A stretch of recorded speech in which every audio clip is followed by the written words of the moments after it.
अस्सलामुअलैकुम दोस्तों, मैं हूं शेहदनान और आप देख रहे हैं मेरा यूट्यूब चैनल जिसका नाम है उर्दू मास्टर स्टोरी। तो आज की स्टोरी सिकंदर आज़म के बारे में है।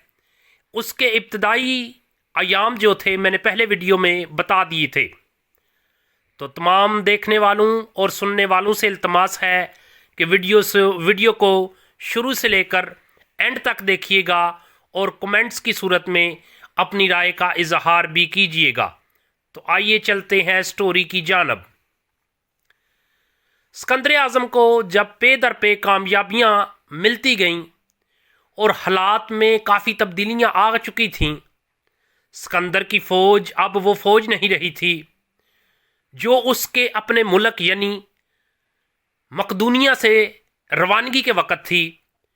उसकी कुव्वत में बेपनाह इजाफा हो चुका था। उसने ईरानी सल्तनत के एक बहुत बड़े हिस्से पर कब्ज़ा कर लिया था और वहाँ के लोगों ने भी उसकी अतात कबूल कर ली थी। वो यूनानी सिपाही जो उजरत पर ईरानी फ़ौज के लिए लड़ते रहे, अब सिकंदर के साथ शामिल हो गए थे और सिकंदर की फ़ौज का हिस्सा बन गए थे। और सिकंदर ने उनके लिए वही मुआवजा मुकर्रर कर दिया था जो उन्हें शहनशाह ईरान की तरफ से मिलता था। इन सिपाहियों को उसने बहुत ज़्यादा दौलत देना शुरू कर दी। इन सब बातों के अलावा खुद सिकंदर की तबीयत में भी बहुत सी तब्दीलियां आ गई थीं। उसके एहसास और खुददारी में किसी हद तक इजाफा हो चुका था और वो अपने आप को यूनानी देवता कहता था और अपने खिलाफ कोई भी बात नहीं सुनना चाहता था।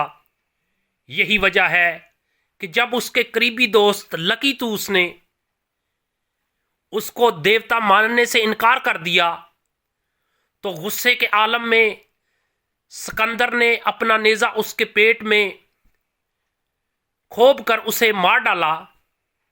सिकंदर ने अपनी फौज को आगे बढ़ने का हुक्म दिया,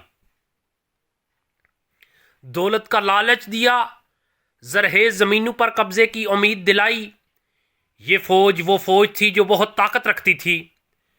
अब उसने मुल्तान की तरफ बढ़ना शुरू किया। मुल्तान में मलोई कौम आबाद थी जिनकी शुजाअत और बहादुरी की दास्तानें फैली हुई थी और वो अपने आप को बहुत ताकतवर समझते थे और ताकत रखते थे। जब सिकंदरी अफवाज मुल्तान पर हमला आवर हुई तो इस कौम ने डट कर मुकाबला किया। इस मुहिम के दौरान सिकंदर की कमर में तीर लगा जो रीढ़ की हड्डी में प्रविष्ट हो गया। फौजियों की और सिपाहियों की कोशिश के बावजूद ये तीर ना निकल सका। इस पर उन्होंने तीर का कुछ हिस्सा काट दिया ताकि सिकंदर जंग जारी रख सके। ताहम कुछ दिनों बाद मुल्तान को भी उसने फतह कर लिया। यहाँ यूनानी फौज ने अपने बादशाह के जख्मी होने का भयानक इंतकाम लिया कि शहर में किसी को जिंदा न छोड़ा। मेरे प्यारे दोस्तों, अगर वीडियो अच्छी लगे तो वीडियो को लाइक और शेयर ज़रूर कर देना और हमारे चैनल को सब्सक्राइब ज़रूर कर देना ताकि इस तरह की हम आप तक वीडियो लाते रहें। अल्लाह हाफिज़।